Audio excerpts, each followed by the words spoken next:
علماء ذویل احترام کا ادب و احترام اپنے اندر رکھو۔ صرف اس بات کے لیے آپ کو میں احساس دلانا چاہتا ہوں کہ مجھے جس راستے سے گزارا گیا، جتنے دن قید و بند کی صحبتیں گزاری گئی، یہ صرف یہ میسج دینا تھا کہ پھر اس مولانا کا یہ ہو سکتا ہے تو چھوٹے چھوٹوں کی کیا کر دیں گے۔ ایسا اگرچہ آ جائے موقع تب بھی گھبرانے کی ضرورت تھی۔ آپ کو پتا ہے اس ملک عزیز ہندوستان کی آزادی میں 30,000 علماء کو پھانسیوں پر لٹکایا گیا۔ انگریزوں نے 30,000 علماء کو کشمیر سے لے کر دلی تک ہر درخت پر ایک عالم کی لاش لٹکتی تھی۔ انہوں نے قربانیاں دی ہیں، قربانیاں بزرگان دین کے علماء ذویل احترام کی ہوئی ہیں۔ یہ اور بات ہے کہ اس جنریشن نے آج ہم کو دیکھا تو ان کو بہت بڑا لگتا ہے، یہ کوئی بہت بڑی بات نہیں تھی، بہت بڑی بات نہیں تھی۔ اس پروسیس سے بہت سارے علماء کو گزارا گیا ہے۔ سرکار مجاہد ملت رحمت اللہ تعالی علیہ ایمرجنسی کے زمانے میں 18 مہینے تک قید میں گزارے، 18 مہینے تک ایمرجنسی، وہ بھی ڈکٹیٹر کا زمانہ تھا۔ اس زمانے میں بھی آپ اندر رہے، لیکن باہر آنے کے بعد نہ آپ کے مشن میں کوئی کمی آئی، نہ آپ کی زبان میں کوئی لکنت آئی۔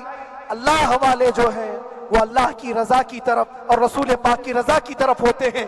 ہم سب بھی اس مشن کو آج یہاں سے زندہ کرتے ہیں، جہاں سے ہم چھوڑے تھے وہیں سے آگے بڑھتے، جہاں سے ہم چھوڑے تھے وہیں سے ہم آگے بڑھتے ہیں۔ کسی کو اگر کچھ برا لگتا ہے تو وہ اس کے سمجھ کا قصور ہے، اس کے فہم کا قصور ہے۔ ہم نے کسی کو ٹارگٹ کر کے کبھی کہا نہیں، بلکہ یہ تو کامن بات ہے، ایک تو کامن کہی جانے والی بات ہے۔ فخر سے اگر کوئی آدمی اپنے گھر میں کہے کیا بات ہے مولانا آج صبح سے تمہارے گھر میں کچھ ہلچل نہیں ہے، کچھ ہلچل نہیں ہے، ہو سکتا ہے تمہارے گھر میں کوئی نہ ہو، تم اکیلے بیٹھے ہو، بیوی کہیں گئی ہے، ماں کہیں گئی ہے، گھر میں کوئی بنانے والا نہیں ہو، گھر میں خاموشی ہے، تو تم اگر اس کو جواب دے دو کہ کچھ دیر کی خاموشی ہے،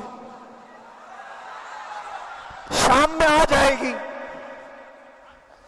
کچھ دیر کی خاموشی ہے، شام میں آ جائے گی، تو کیا گناہ کیا، کیا گناہ کیا؟ اس کے حالات پر وہ بول رہا ہے، اس کے گھر میں خاموشی ہے اسی لیے بول رہا ہے۔ ہم نے بھی اسی لیے کہا کچھ دیر کی خاموشی، اس لیے کہ ہم جانتے ہیں اسلام وہ نہیں ہے جو یہاں دکھ رہا ہے آج۔ اسلام تو وہ تھا جو صدیق اکبر کے زمانے کا تھا، اسلام تو وہ تھا جو فاروق اعظم کا تھا، اسلام تو وہ تھا جو عثمان غنی اور حیدر کرار کا تھا۔ تو وہ جو ہلچل تھی وہ خاموش ہے، صلاح الدین ایوبی کا دور تھا، وہ اسلام کی ہلچل تھی۔ تو میرا گھر آج خاموش ہے، اس لیے تو میں پکار کر کے رہا کچھ دیر کی خاموشی ہے، اور ہمیں اپنے رب سے یقین ہے یہ خاموشی ایک شام ٹوٹے گی، کوئی صلاح الدین آئے گا۔ اور اللہ تبارک و تعالی ہم سب کے اس عزم اور حوصلے کو زندہ رکھے، اور آپ سب کی محبتوں کو سدا سلامت رکھے، اور میرے آقا صلی اللہ تعالی علیہ وسلم کے قدموں پر مر مٹنے کی ہمیں توفیق عطا فرمائے۔ وآخر دعوانا الحمدللہ رب العالمین۔ لبیک یا رسول اللہ۔